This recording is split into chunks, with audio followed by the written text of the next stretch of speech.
Welcome to the show.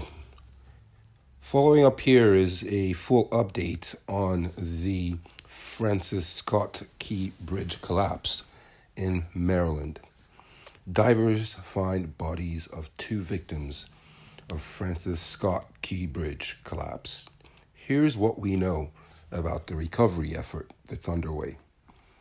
Maryland State Police said Wednesday that they had discovered the bodies of two construction workers amid the wreckage of Baltimore's Francis Scott Key Bridge, which collapsed early Tuesday morning after being struck by a cargo ship.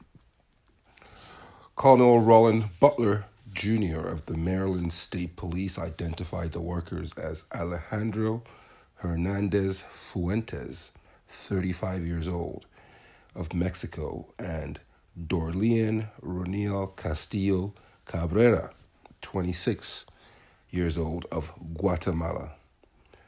They had been part of a crew doing repairs on the bridge's roadway at the time of the accident and were found dead in a red pickup truck in 25 feet of water. Divers recovered two victims of this tragedy trapped within the vehicle, Butler said.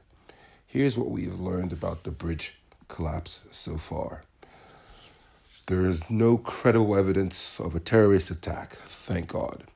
Maryland Governor Wes Moore said Wednesday morning that every indication so far was that the cargo ship Dali, which sailed under a Singaporean flag, crashed into the Key Bridge by accident. Moore added that there was no credible evidence of a terrorist attack. The Dali reportedly lost power shortly before crashing into the bridge. Missing construction workers were foreign nationals.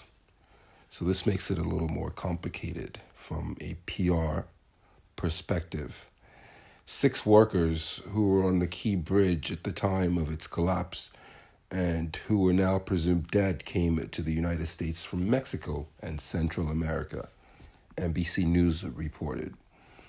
The construction workers who were making repairs to potholes on the bridge's roadway came from El Salvador, Guatemala, Honduras, and Mexico, according to Business Insider. Mexican President Andrés Manuel López Obrador said that 2 of the workers initially listed as missing were Mexican citizens and that their jobs were inherently dangerous. Again, adding some complications to the incident, as these were not American citizens who were working on this bridge in Baltimore. That is why they do not deserve to be treated as some irresponsible and insensitive politicians in the United States tend to treat them, he said at a Wednesday news conference.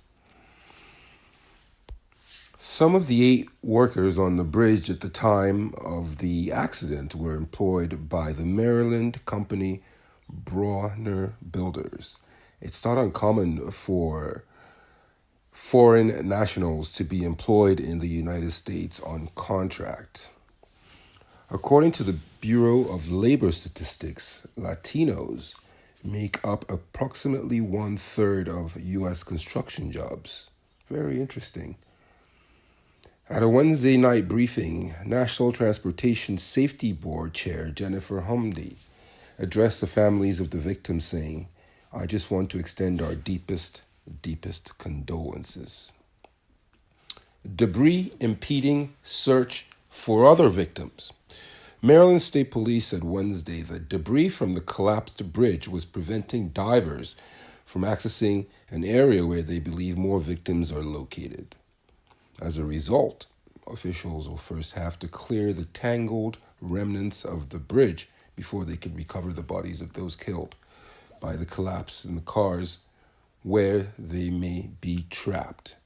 It's very unfortunate for their families who are looking for closure and to bury family members that have passed away in this tragic incident. Because of the superstructure, we believe are the vehicles and the amount of concrete and debris, divers are no longer able to safely navigate or operate around that, Butler said. In essence, the divers are also risking their own lives to retrieve the dead bodies. Today, we transition from search and rescue to recovery, Maryland Governor Westmore said Wednesday of the search efforts. Coast Guard Vice Admin Peter Gautier said at a White House briefing that the focus will now shift to clearing the wreckage of the downed bridge. As one can imagine, after 2 days in the frigid weather underwater, we can assume that there are no survivors. The Coast Guard's highest priority is now restoring the waterway for shipping, stabilizing the motor vessel, Dali, and removing it from the site, and coordinating a maritime casualty investigation, Gautier said. Time required to rebuild the bridge? White House officials said Wednesday that President Biden has prioritized rebuilding the bridge as quickly as possible. After he was briefed on the collapse, President Biden immediately instructed his team to move heaven and earth to aid in the emergency response and help rebuild the bridge as soon as humanly possible, White House Press Secretary Karine Jean-Pierre said at a press briefing. But speaking to reporters at the White House briefing room, Transportation Secretary Pete Buttigieg seemed to offer more caution about how quickly a new bridge could be constructed. Rebuilding will not be as quick or easy or cheap, Buttigieg said, but we will get it done. That's the American spirit. Money for port workers and a potentially huge bill for the owners of the Dali. Bill Ferguson, president of the Maryland Senate, announced on Wednesday that he was drafting legislation to provide for income replacement for some 15,000 workers at the port of Baltimore whose livelihoods would be affected by the collapse of the bridge. Over 15,000 in the Balt region rely on daily operations at Port of Baltimore to put food on the table. Today, with Luke Klippinger and colleagues representing Port, we are drafting an emergency bill to provide for income replacement for workers impacted by this travesty, said Bill Ferguson. Grace Ocean Private, on the other hand, could face the largest bill in history for maritime disaster. Experts believe that the tally for Tuesday's accident could top the $1.5 billion settlement paid in 2012 by the owners of the Costa Concordia cruise ship that ran aground off the coast of Italy, killing 32 people. So, the NTSB investigation is ongoing. Wednesday evening, the National Transportation Safety Board, NTSB, held its own briefing saying that they've learned that there had been 21 crew members and 2 pilots aboard the Dali at the time of the accident. Officials boarded the vessel at 1 p.m. on Wednesday, NTSB Chair Jennifer Holmday said, and looked at the damage to the ship and to some of the containers it was carrying. After examining the ship's manifest, Holmday said the NTSB identified 56 containers of hazardous materials on board the Dali, including what she said were corrosives, flammables, and lithium-ion batteries. Some of the containers were breached, she said, noting that local authorities had been notified. Once it concludes its investigation, which would include listening to data recordings and comparing them to other sources, the NTSB will release a timeline of the crash.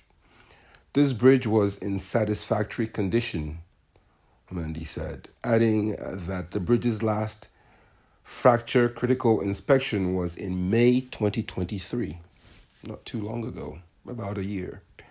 The NTSB still doesn't know what caused the power outage on the ship that put it on course to crash into the bridge. That's all for now. Thanks for stopping by. Please like and subscribe. Thank you.